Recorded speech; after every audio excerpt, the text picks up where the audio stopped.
Kati. Anong inuna, Yakult? Ba yun? Hindi inubos. Hindi synthetic. Sarap. Masarap. Pero hindi pa kasi na-mix. Bakit? Sa akin kinda mix na. Hindi synthetic. Next meeting kayo, ano na naman kayo yung isipan? Maghahanap tayo. Pero yung healthy variant. Kasi healthy man ito. Ano, Yakult, tsaka vitamin. Uubusin ko siya. Hindi siya kasya, baby. Ubus mo yun. Yeah. Sakto. Hindi na lang. Oh, yan. Sakto. I'm sorry.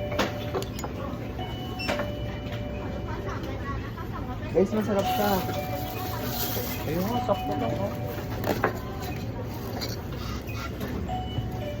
Sarap. Tindo ko. Sarap. Ay, sorry. Ay, Wala, pipicture muna natin by aesthetic. Aesthetic pa rin yun. Yay! Di ba? Kahit na mix. Oo. Guwapa ka din. Ubusin ko na lahat sa akin. Talagang mauna dapat yung Yakult. Kasi yung density ng Yakult. Ay, density! Paano naging sayang? Di ba? Mas thick yung ano. Ay, ang ganda. Masarap guys. Tapos nagkalat talaga ako. Okay, picture.